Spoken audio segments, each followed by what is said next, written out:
What's up, everyone, and welcome back to the show. Today, we're going to talk about what's new in the world of social media marketing. Before we hop in, huge thanks to our friends over at Metricool for sponsoring today's episode. If you're new here, Metricool is my favorite social media scheduler and analytics tool. They do so many cool things, and you can try out any of their pro plans for free for 30 days by using my code Latasha at the link down in the show notes. I'll share a little demo of them a little later in the episode, but for now, thanks to Metricool for sponsoring. Okay, let's get into the Instagram stories. There are a lot of Instagram stories we need to talk about today. So, first off, the head of Instagram, Adam Mosseri, our best friend, he has confirmed that Instagram saves the best video quality for its most popular content. So I get this question all the time from folks asking, "Hey, Latasha, why does my video quality on Instagram look so terrible? I'll, edit a video in Final Cut or CapCut or whatever you're editing in, and it looks amazing. I export it in 1080p or 4K, and I get it onto Instagram and it looks awful." And I never really knew the answer to this question, to be honest, before this, but we've got some confirmation here. So Adam Mosseri says, in general, we want to show the highest quality video we can, but if something isn't watched for a long time because the vast majority of views are in the beginning, we will move to a lower quality video. And then if it's watched again a lot, we'll re-render the high quality video. Very interesting. He also adds that the platform does this in order to show people the highest quality video content that they can, and that they devote more resources to, quote, creators who drive more views. How do you guys feel about this? I get it somewhat, right? Instagram has limited bandwidth, I suppose, but it does also kind of feel like, all right, well, of course my video is not doing well because you guys are throttling the quality and it looks terrible. Let's continue with Adam Mosseri's statements and some best practices for Instagram, shall we? So Instagram says that including your own logo on a reel is fine, says this headline from Social Media Today. And yeah, Adam Mosseri essentially says it's a very quick reel that he posted. And he says, I'm paraphrasing here, watch the thing for yourself if you want. We discourage logos from other tools, so like the TikTok watermark or anything like that. However, if it's your own logo on the reel, you're fine. Don't even worry about it. This has been a thought in my mind before. I've thought about, when I do these reels, promoting these episodes, promoting the podcast, is it going to be bad if I put Freelance Friday podcast at the bottom of it? Is it going to hurt my, reach in the algorithm? And Mosseri says no. One other best practice from the guy, he says that carousels get more reach than single photo posts. And he shared a reel kind of explaining why. Essentially, it gives more opportunity for people to find something they like, right? As we talked about in this series before, Instagram now allows you up to 20 photos and videos in a carousel. So that's kind of like 20 opportunities for people to find something that they like, as opposed to just one reel, one still photo. If they don't like it, they're moving on. So he kind of explains that. And he also shares that how Instagram's algorithm works is if somebody passes by the first photo in your reel, they will often show the second photo in your reel the next time they open up the account. So it's giving them more opportunities. So something to think about. I know I personally have been seeing like really terrible reel performance recently on my own personal account. I'm like, what is going on? But carousels have absolutely been where it's at. So think about that for your clients or your own business.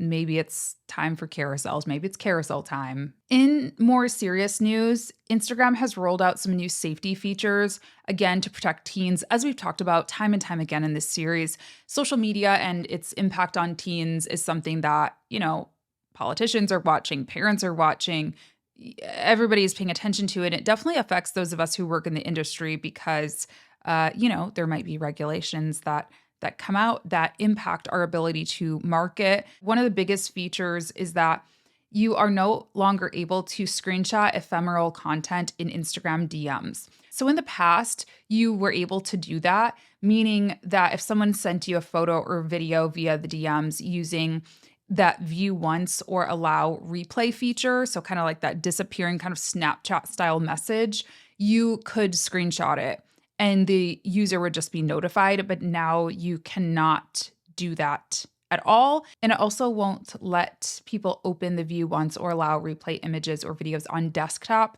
to ensure that they can't circumvent the safety measures. So in other words, to ensure that they can't, open the message up on their computer and then hold their phone up and take a picture. Obviously, I guess if you have two phones, you could still do that, but it makes it very challenging. I think this is great. What do you think? Okay, and a new feature on Instagram is out. It's, quote, a digital business card for your profile. So Instagram's making it easier for users to share their profiles. The app has rolled up profile cards, which essentially provide a digital business card. This is pretty cool. I'll see if I can figure out a screenshot because this article does not give me one. I'll see if I can pull mine up and put it on the screen here. But I think this is awesome. I know whenever I meet people and they're like, "What's your Instagram?" I always just pull up my Instagram and show them my username, especially like, my name isn't like Bob Jones or something like that's just super simple.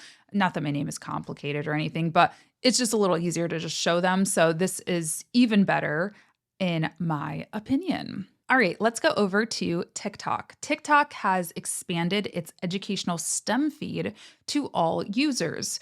Last year, they launched this STEM feed: science, technology, education, math. I don't really know. I need the STEM feed clearly because I have no idea what I'm talking about, but it's a designated, there we go, engineering. It's a designated hub for vetted science, technology, engineering, and math content. Since its launch, nearly 200 million videos have been uploaded to the feed, and it also spurred an 18% increase in STEM-related content on the platform. 1/3 of teen users in the US, UK, and Ireland use it on a weekly basis. This is awesome, right? One of the big criticisms of TikTok is that, we just get fed garbage. Our kids are just getting fed like silly dances or, even worse, like criminal type content. Here's how to steal a car and terrible stuff like that. So this investment is a way for TikTok to kind of circumvent some of that criticism. And previously, it was only enabled for folks under 18, but now it's expanding to everyone. I love this. I want some science, technology, engineering, and math in my life. Clearly, I need it because I don't even know what STEM stands for. Next up, in not so great news, TikTok, owned by ByteDance, as we know, has cut hundreds of jobs in a shift towards AI content moderation. So according to Reuters, social media platform TikTok is laying off hundreds of employees from its global workforce, including a large number of staff in Malaysia. TikTok employs a mix of automated detection and human moderators to review content posted to the site. They said, "We're making these changes as part of our ongoing efforts to further strengthen our global operating model for content moderation." They expect to invest $2 billion globally in trust and safety and will continue to improve efficiency, with 80% of guidelines violating content now removed by automated technologies. Yeah, interesting. I'm curious what we think about this. Obviously, we don't know the back end of TikTok and all of that, but content moderation, I think, often requires a human approach. And I know whenever I've tried to report an account on TikTok for impersonation or anything like that, it is really, really challenging to make it happen. So hopefully this works out for them. Hopefully it works out. And speaking of education, TikTok has also launched a new education hub. It's not STEM related though. It's for people like us, social media marketers, managers, content creators. You should check out TikTok Academy. They've launched an updated TikTok Academy marketing education platform with a range of new and refreshed courses to help you get a better handle of the ins and outs of your promotional options in the app. They first launched this platform back in 2022, and they've got some updates. So according to TikTok Academy, the official learning destination for marketers and agencies, has just leveled up. With enhanced learning content hosted on a brand new interface, it's your ultimate go-to destination to become an expert in TikTok ads specifically. Okay, good to know. So if you are thinking about doing any TikTok advertising, there you go. And if you're focused more on the organic side or the paid side, because you can do it all, you should check out Metricool. Metricool, like I said, it's my favorite social media scheduling tool. It's my favorite social media analytics tool. You can even run ads through their platform, which is really helpful to have everything kind of in one dashboard. And the cool thing is, yes, they have some amazing pro features, but they also have an incredible free plan that is free today, tomorrow, and for life. Some of the amazing features that come on the free plan, they give you access to in-depth analytics so you can make more strategic decisions in your marketing. You can plan and auto schedule up to 50 pieces of content per month to save time. You can promote your posts in seconds by creating and managing ads directly through the platform.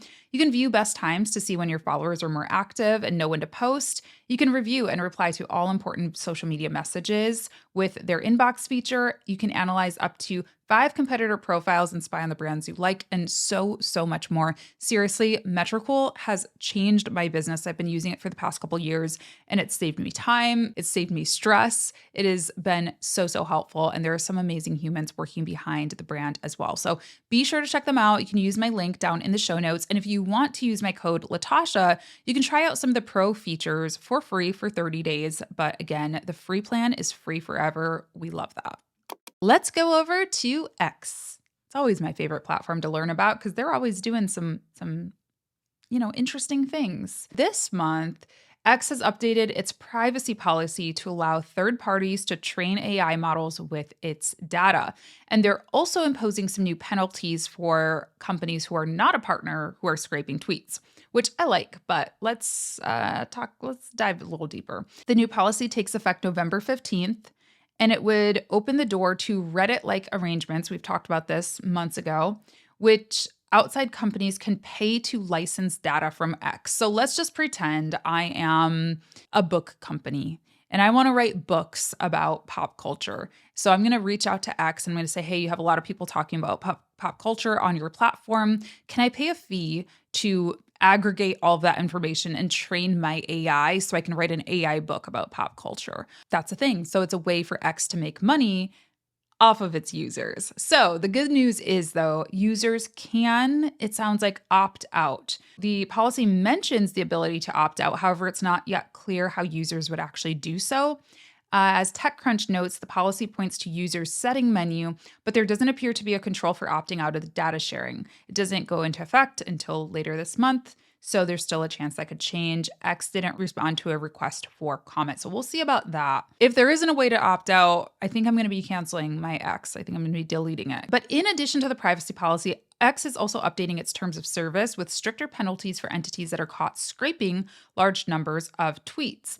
In a section titled Liquidated Damages, the company states anyone viewing or accessing more than 1 million posts a day will be subject to a penalty of $15,000. So again, you can't build your own AI, chatbot, whatever, and go just take a bunch of tweets without becoming a partner, apparently. Speaking of fines, Russia has fined Google $20 decillion. I can't even conceptualize that number. They're trying to force the tech firm to lift YouTube ban on pro-Kremlin media, with fines totaling an astronomical sum. They have said that this is largely symbolic and designed to spur the US tech company into lifting restriction on Russian YouTube channels. In better YouTube news, YouTube has added a bunch of new features, some of which I'm very excited about. They've added customizable playback speeds, collaborative playlists, and some other cool things like a sleep timer, which I've been asking for so long. I don't know if anyone else does this, but I watch podcasts or listen to podcasts to fall asleep. I have started just listening on Spotify because they have a sleep timer, but honestly, most of my favorite podcasts and YouTube videos obviously are on YouTube. And so I would love for that to be an option, but I hate it when I fall asleep watching YouTube because then I just end up waking up at like 5 o'clock in the morning to some super weird autoplay video playing. It's always like a weird one. So yeah, they've unveiled a series of over 24 product improvements that will roll out over the next several weeks and months. They were unveiled in a blog post. Let's read that. So we've got a bunch of new features here. We've got fine-tunable playback speed, allowing for adjustments in 0.05 increments. You'll find improved browsing in landscape, visually improvements to simplify the app. You can multitask with the improved mini player. You can build, share, and vote on your favorite YouTube playlists. So these are like collaborative playlists, kind of like a collaborative Pinterest board. It sounds like you can invite other people to add to them, vote on them, things like that. And then sleep timer. We love this. You can say how long do you want. When do you want YouTube to turn off? Do you want to give it 10 minutes, 50 minutes, etc.? So very, very nice. Some other things going on here too, but those are the big ones in my opinion. Cool. And this rolled out a couple weeks ago now, October 15th, Shorts can now be 3 minutes on YouTube. At least this was my excuse for why I wasn't using YouTube Shorts that much, is because, all the other platforms at least allow you 90 seconds or so. And so it was really hard for me to repurpose my YouTube Shorts to fit into that 60 seconds that they allowed us previously. So yeah, they're allowing you to upload 3-minute long shorts. It was a top feature requested by creators, and it applies to all videos that are square or taller in aspect ratio and will not affect any previous uploads. It does bring up the question though, like, where is going to be the line between shorts and long form? Shorts and longs, whatever, because there have been times when I've uploaded a regular landscape video that's, 3 minutes, 5 minutes, that kind of thing. So it is kind of interesting. We're going to have to decide what needs to be vertical, what needs to be horizontal. It's a little overwhelming, but overall, I think it's pretty cool. Okay, we've got a lot to talk about when it comes to threads. So I'm going to try to blast through these headlines. First of all, threads can now show you when people in your feed are online. I don't like this. I'm just going to say it. I'm just going to put my personal anecdote in there. There is an activity status that you can turn on in your app if you would like to. And it'll show you when people are online with this little green bubble. So it very much brings me back to AIM days, AIM, instant messenger, that kind of thing, which Threads is not an instant messenger. It's supposed to be a little bit asynchronous. In my opinion, that's how short, microblogging platforms should be. I don't want people knowing when I'm online and pressuring me for a response, but I suppose there could be benefits to it. Let me know if you think of any. There are also rumblings of Threads working on a new feature to enable you to easily post with your other accounts. So just like we have on Instagram, maybe you have your client's account on your Instagram, you have your own account, maybe you have your passion project or side project. They're looking to do the same thing allegedly on Threads. So I think this is an app researcher, mobile developer, and leaker, apparently, says his profile. He has caught this on his account, showing that you can just toggle in between. Very similar concept. This will be really nice, I think, for social media managers and multi-passionate creatives, I think. And then Threads, or Meta, has actually created a little landing page for Threads how-tos. They've created this Find Your Community with New Threads educational insights page. So if you want to, read on that, learn a little bit more about what's really working on Threads, get some research and some data. It's not very long. There's not a ton to it. But if you are a social media manager, I definitely recommend checking it out and kind of getting the info straight from the source, if you will. So cool to see. Let's go over to Snapchat. I always forget Snapchat is a thing.